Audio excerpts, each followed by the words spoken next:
We're almost done with Maseches Rosh HaShana. It's DAF Lamed Dalet Amud Aleph, and it's about the 10th line. Yesterday we were looking at a brisa that uses all of the verbiage from the laws of Yom Kippur Yovel to teach me that I need to use a shofar and that I need to have a tekiah before and a tekiah after the trua.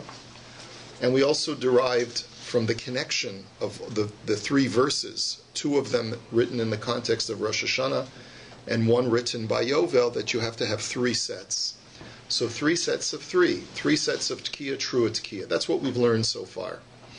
So the Haitana, Maisila Bigzera Shava Mimidbar. Now we have a different brisa. This brisa does not derive the law that a teruah must be bounded on either side by a tekiah from the laws of Yovel.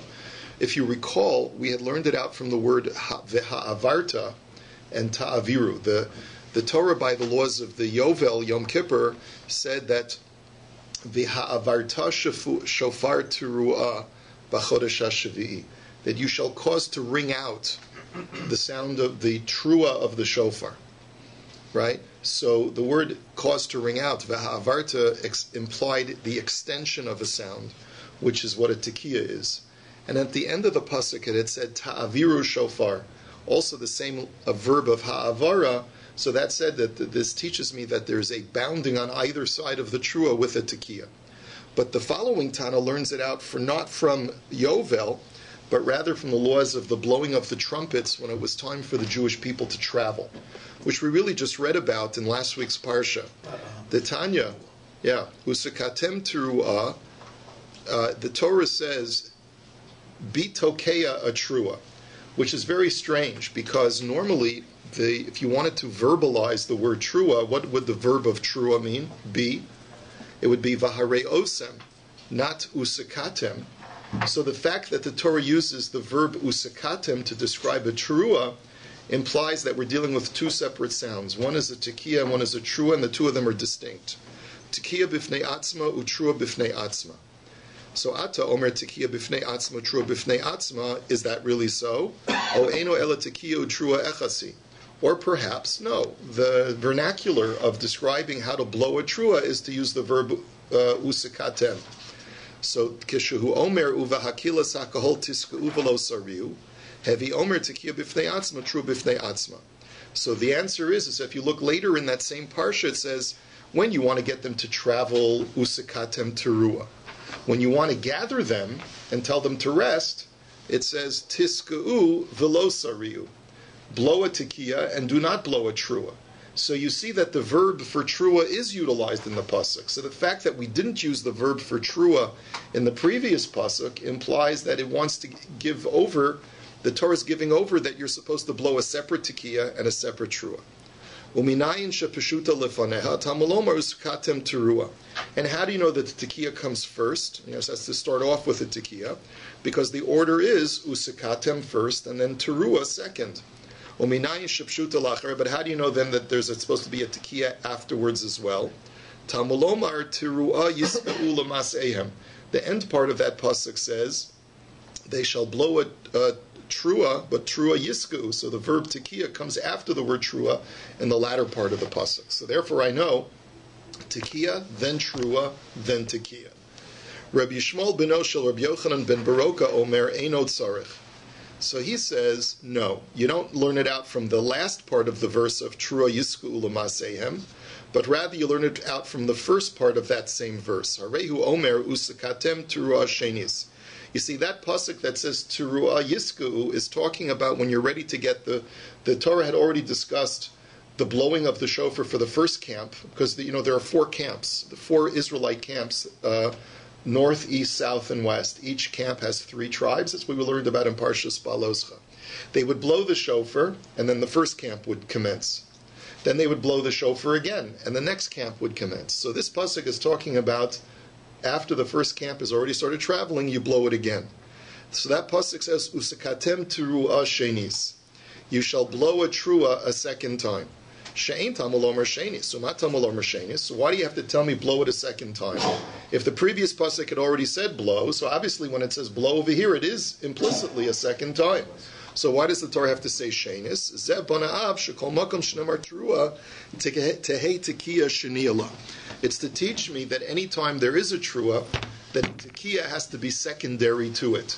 Meaning that sequentially, first there's a trua and then there's always a tekiya following it. So that teaches me, says Rabbi Yishmael, fine, we learned from the previous pasuk, tekiya then trua, and then from uskatem trua shenis, that a tekiya has to follow a trua. So ainli elaba midbar b'Rosh HaShana minayin. Then the brisa continues. Okay, fine, but that only tells me you're supposed to blow the trumpets when you're traveling in the desert. How do you know you're supposed to blow on Rosh Hashanah as well in that order? Tamul Omar terua l'gzei Rishama. So therefore, there's the word trua appears by the trumpet blowing, and the word trua appears by Rosh Hashanah, zichron trua. So there, and yom trua. So therefore, we know that through a gzei Rishava, that whatever applies to the trumpets applies to the shofar and Rosh Hashanah as well. The shalosh truos nemru b'Rosh Hashanah, and there's a little bit of a problem with the girsa over here, because it really doesn't say the word trua 3 times by Rosh Hashanah. It says it 2 times, and then it says 1 time by Yovel. And if you recall, we connected the 2, and we said that they're all 3 applied to Rosh Hashanah. But in any event, that's what the Gemara means. What are the 3? Shabbos and Zichron Trua, Yom Trua, ve'havarta Shofar Trua. The Torah says 2 times by Rosh Hashanah the word trua, 1 time by Yovel it says the word trua. So therefore we know that you're supposed to be 3 sets of blowing, 1 for Malchios, 1 for Zichronos, and 1 for Shofros. And ushtei tekiyos l'chol echas ve'echas. And there's supposed to be 2 tekiyas for each teruah. So matzinu l'meidim shalosh truos v'sheish tekiyos nemru b'Rosh Hashanah.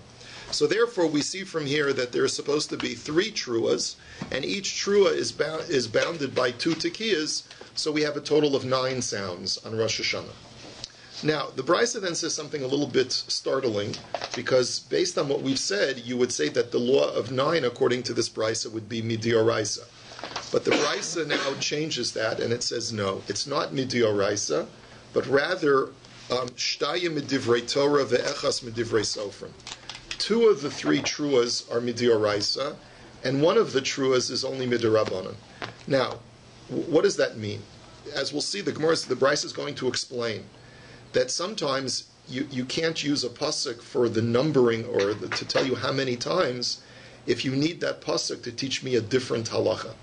So that's what the Brisa is going to demonstrate, is that I need one of the times that it says trua to teach me a totally different halacha. It's called, I need it legufe. And therefore it's not extra so that I can use it as part of the count of how many times I'm supposed to blow. So let's see how the Brisa unfolds this. Shabbos and Zichron Trua ve'avarta Shofar Trua midivrei Torah. So the first 2, which Zichron Trua is from Parshas Emor, and Vavarta Shofar Trua is from Parshas Bahar. Those are the midioraisa, the 2 truas that you have to blow. Yom Trua Yelachem, but in Parshas Pinchas, when it uses the word Trua, that's l'talmuda huba. That's to teach me a separate halacha, which we haven't yet discovered what it is. We'll see it in just a second. Rabbi Shmuel bar Nachmeni Amar Rabbi Yonasan echas midivrei Torah ushtai midivrei. So he goes even further. He says, no, only 1 of the truas is extra to tell you how many times you're supposed to blow. Only 1 of them is midioraisa. The other 2 you blow midirabanan. Everyone agrees that you have to blow 3 sets because of Malchios, Zichronos, and Shofros. And he says only 1 of them is midioraisa, the other 2 midirabanan. V'avarta shofar trua midivrei Torah. The one with Yovel is midioraisa, and Shabbos and Zichron Trua v'Yom Trua Yelachem l'talmuda huba. And the 2 that are written by Rosh Hashanah are midirabanan, because you need those 2 words trua to teach you a halacha that is germane to Rosh Hashanah, which we'll see in just a minute. Ma'ila talmuda huba. So now the Gemara asks, so what are those rabbinic, what are those laws that the word trua teaches me other than the count? So bayom velo balayla, miboy bayom velo balayla, because the Torah says by one of the places where it says trua, it says yom teruah. So what is the word yom teruah? It doesn't tell me that how many times you're supposed to blow, but rather it's teaching me that you're only allowed to blow during the daytime and not at nighttime. So that's one halacha. V'idach, and the other opinion which says that no, it's deoraisa. Biyom velo balayla minale. How does he know that? Where does he get that law from? If it's not from the word trua, nafgalei mi bayom hakipurim, because he learns it out from the law of Yovel. Because by Yovel it says also the word yom. It says blow the shofar on Yom HaKippur. So from there we apply the laws of Yovel to the laws of Rosh Hashanah. So frek the Gemara imi bayom haKippurim yalef nigmor nami minei lepshuta lefanei pshuta leachareha. So the Gemara says, well, if you're already deriving halacha from Yovel and applying it to Rosh Hashanah, then why do you need to learn anything out from the law of the Chatzotzros? Just learn out also that you're supposed to have a tekiah before and a tekiah after a trua from the laws of Yovel, like the previous brisa did. So the Gemara answers, ve'havarta ta'aviru lo mashmalahu.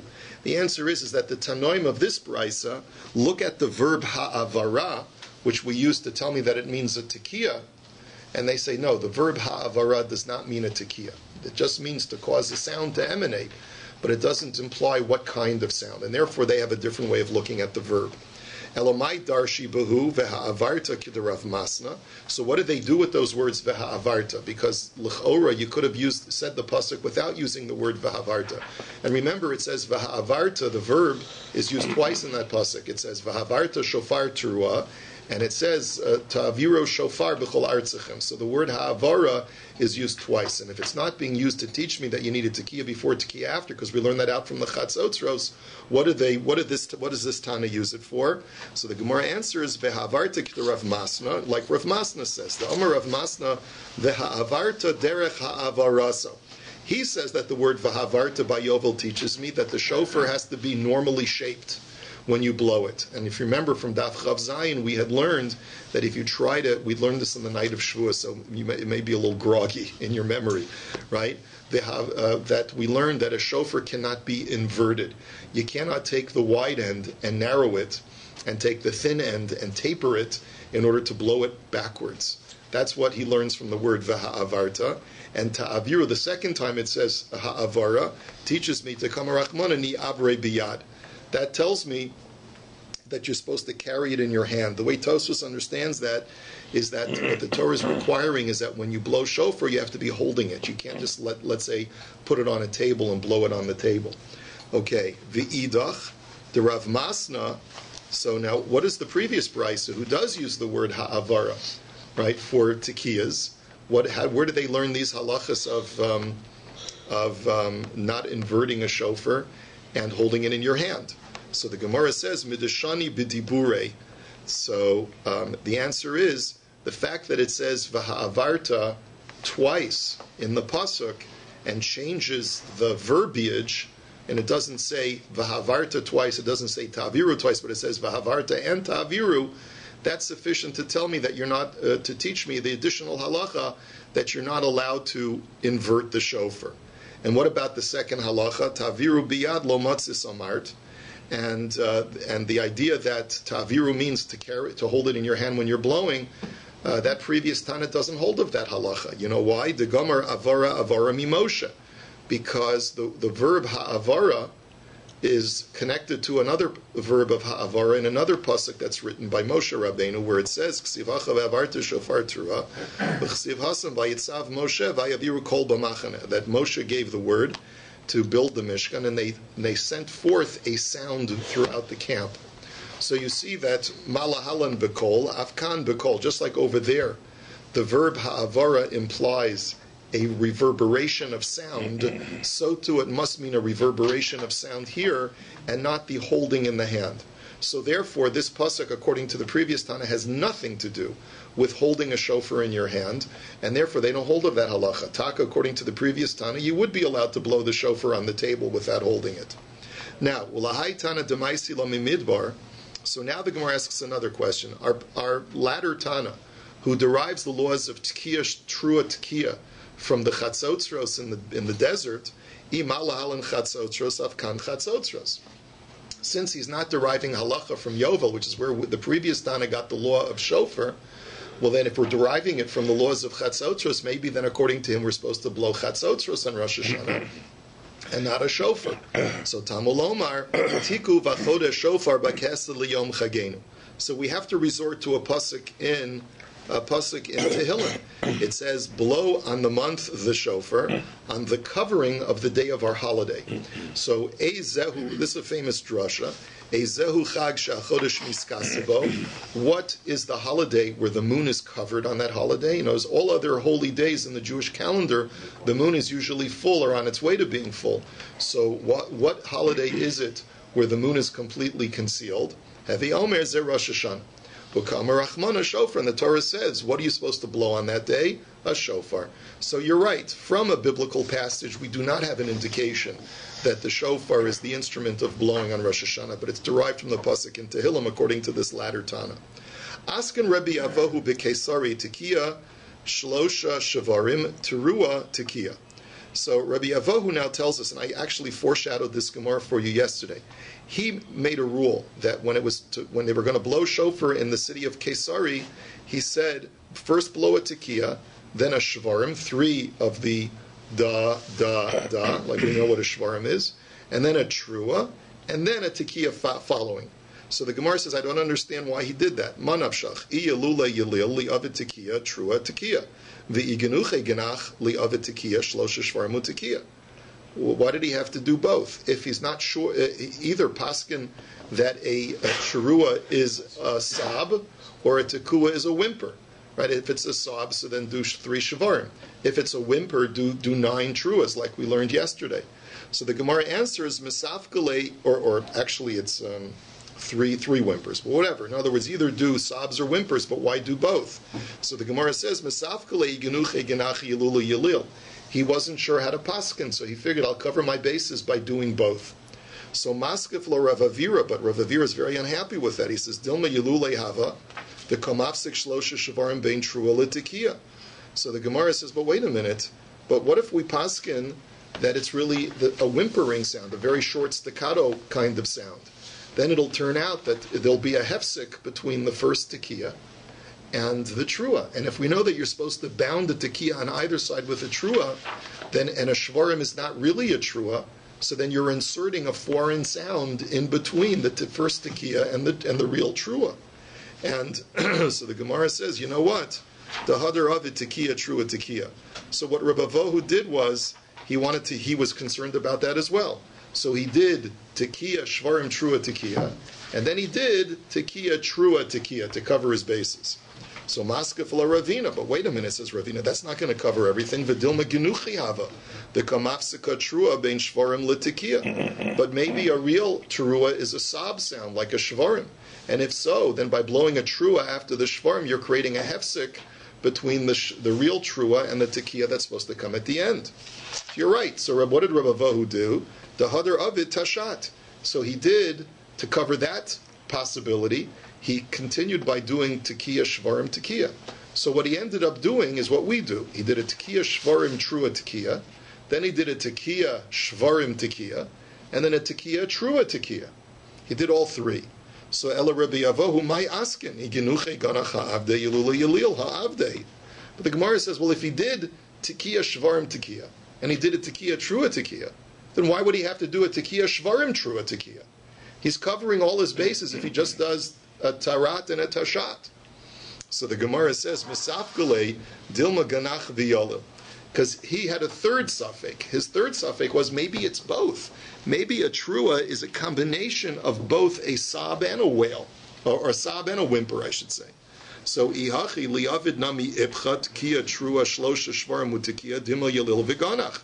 So the Gemara says, well, then he should have had a fourth possibility, which was to do first a whimper and then a sob. He should have done a tekiya, trua, shvarim, tekiya. Why didn't he do that if he's not sure what really the sound of a trua is? If he's thinking that it's possible that it's a combination of both, so then why just do a shvarim trua? Do a trua shvarim as well. So the Gemara says, "Stama demilsa ki misra beinish milsa bereisha ganach v'hadar yilil." The answer is because when people suffer tragedy in life and they begin crying, the norm is to first sob and then to whimper.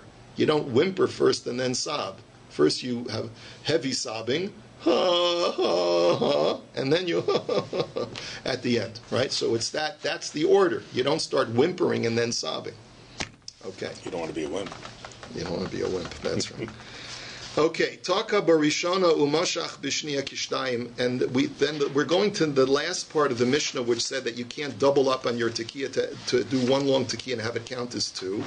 And we also saw that you're supposed to, when you do the Musaf Amida, you're supposed to blow the shofar after each one of the Malchios, Sichronos, and Shofros paragraphs.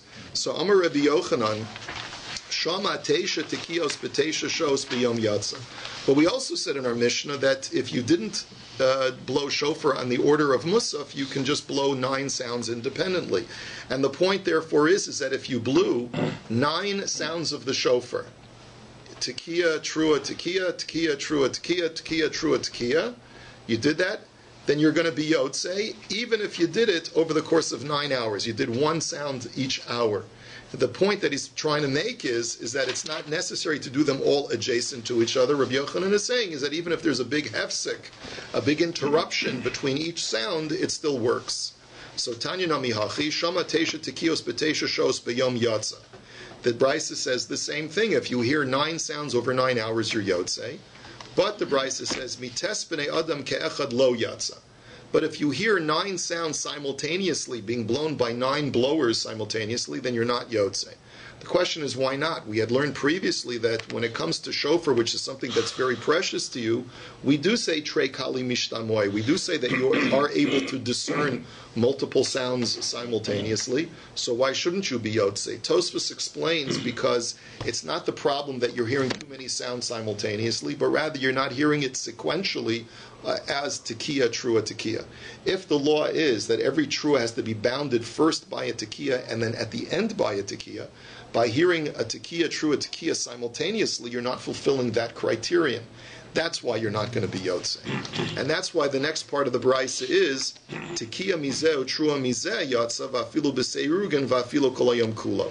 That if you heard it from 9 different people, but they did it sequentially, in other words, you had a lineup of guys. Guy number 1 does a tekiya. When he's done, guy number 2 does a trua. And when he's done, guy number 3 does a tekiya. And you keep going that way. So then you will be yotzei. The point is that you don't need to hear it all sounds from one individual. And therefore, even if you did it b'seirugin, even if there was a hefsek, an interruption in between each one, and even if it took the entire day, you will be yotzei. So the Gemara is now questioning, Umi Amar Rabbi Yochanan Hachi, since when does Rabbi Yochanan hold that a hefsek is permitted? V'ha Amar Rabbi Yochanan Mishum Reb Shimon ben Yehud Tzadak, B'halalu v'Megillah, Im Shaha Kedei Ligmor Es Kula Choser L'Rosh. Well, wait a minute. Rabbi Yochanan quoted his Rebbe, Reb Shimon ben Yehud Tzadak, as saying that if you're in the middle of Hallel, or you're in the middle of reciting the Megillah, if you have a large interval of interruption in between, so then you're not going to be yotzei. How large of an interval? If you pause the amount of time that it takes to finish the whole thing, then you have to go back and start all over again. That's too much of a hefsek. So why then by shofar does he not require that? Lo kasha hadidei hadirabe. The answer is that Rabbi Yochanan himself is of the opinion that a hefsek is not a problem. But in quoting his Rebbe, he says that my Rebbe holds that it is a problem. V'didei lo, so you mean to tell me that for Rabbi Yochanan a hefsek is not a problem? V'ha-Rabbi Avo ha-v'shakil v'azul basri de Rabbi Yochanan v'ha-v'kari kriyashma.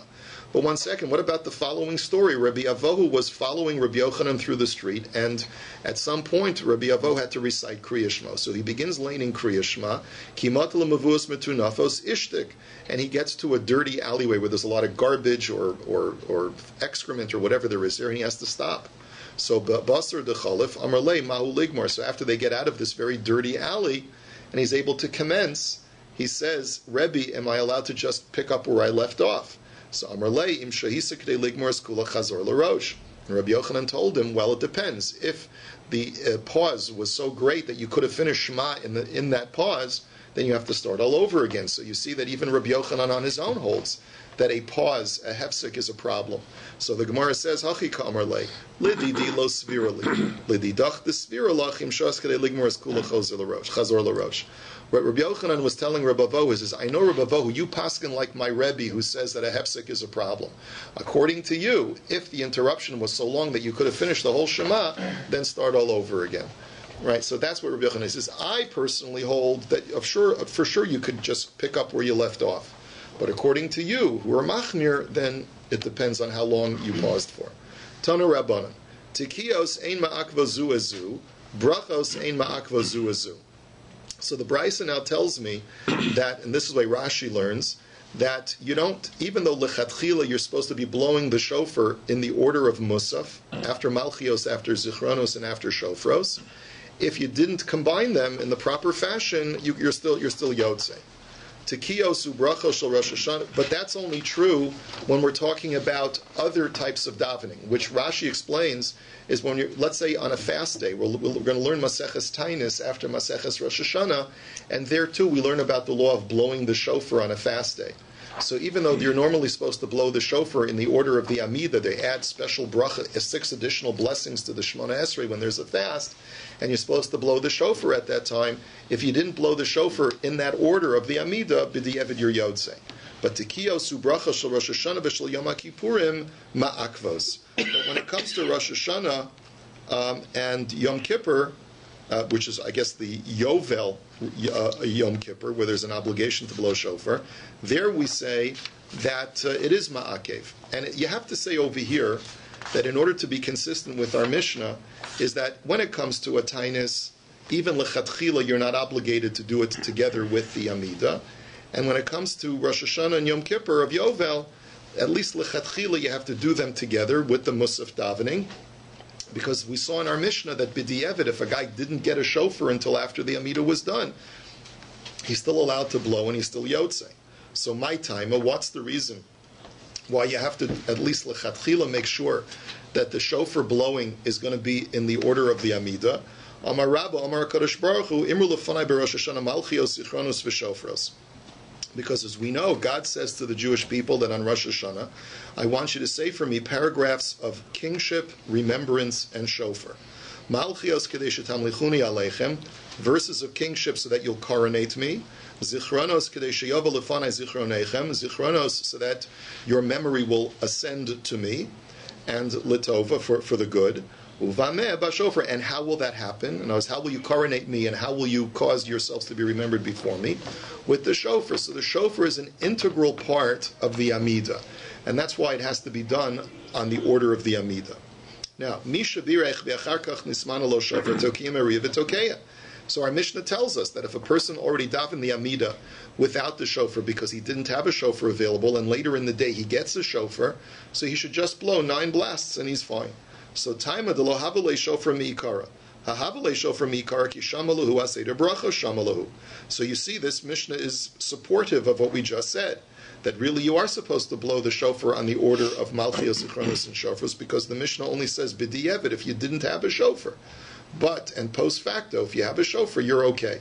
But you see from here that whenever there is a shofar, you're obligated to blow it in the order of the blessings. Rav Papa Bar Shmuel kam litzluye. So one day the Gemara tells us that Rav Papa Bar Shmuel got up to daven the Amida for Rosh Hashanah. Amalei l'shamei ki nahir nalach tekali. And he said to his attendant, he says, when I give you the signal, I want you to blow for me. Because basically he was davening the silent Shemona Esrei for Musaf. And he told his attendant, I'll give you the sign, and that'll mean that I just finished Malchios, and then blow. And I'll give you the sign, I just finished Ofros, that'll be your sign to blow, etc. So Amar le Rava, lo Amru ela b'chever ir. So Rabbi says, I disagree. That's not necessary if you're davening by yourself. The only time the rabbis required you to blow the shofar in the order of the Malchios, Zichronos, and Shofros is when you're davening with a minyan, with a congregation. But when you're not davening with a congregation, you're not obligated to blow it in that order, which is very interesting because that's how we paskin. There's a difference between Nusach Sfard and Nusach Ashkenaz as to whether we blow the shofar in the silent Amida, assuming, because that requires an assumption that everyone will finish at approximately the same time, right? So Nusach Sfard blows the shofar in the silent Amida, right? That's what you do also, Shlomi, right?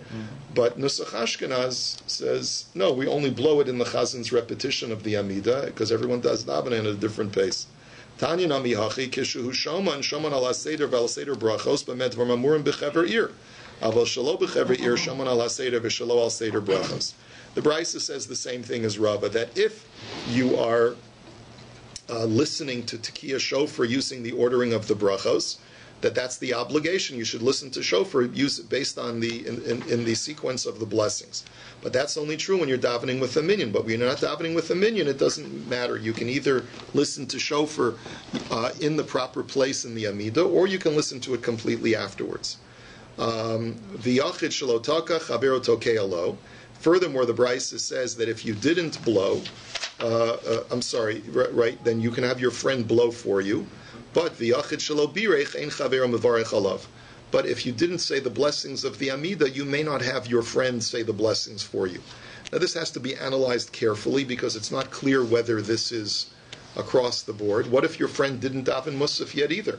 Can he say the words out loud and be motzi you? It would seem that the answer is yes. So you'd have to say that this Gemara is talking about where your friend already davened the Amida. That's where we say that he cannot be motzi you because you have to say the brachas yourself.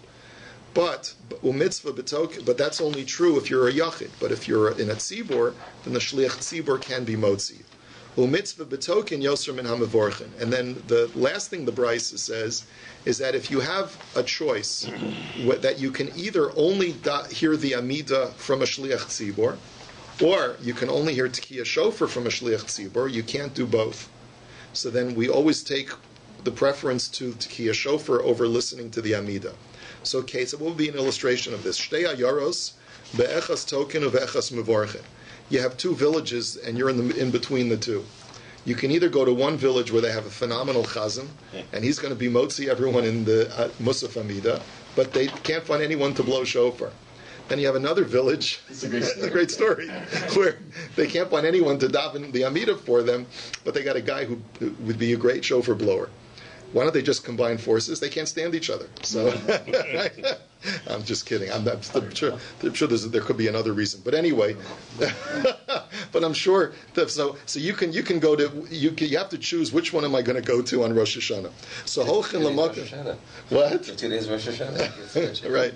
But all right. Anyway, so Holchin Lamakom Shetokin Vein Holchin Lamakom Shemavorchen. So you should go to the place where they're blowing shofar and sacrifice the Yasala Rosenblatt davening. So the Gemara now says, Pshita, Hadiraisa, Hadirabanan. So the Gemara says, but isn't that obvious? Why do you need to tell me that? Tekiya Shofar is a mitzvah deoraisa. The Amid is only derabanan. So of course you'd have to go to your shofar. So the Gemara says, Lo tzricha de'afal gav dehavadai v'hasafek. The chiddush is that even though one is a sure thing, the Rosenblatt davener is like, they got the posters all over town. Right? And the shofar blower, they said, I hear that maybe there's going to be a guy blowing shofar in the other village, but it's not a sure thing. You should still go to the village where it's not a sure thing, where they're going to blow, instead of going to hear the chazan daven the Amida. So we'll hold it here for today.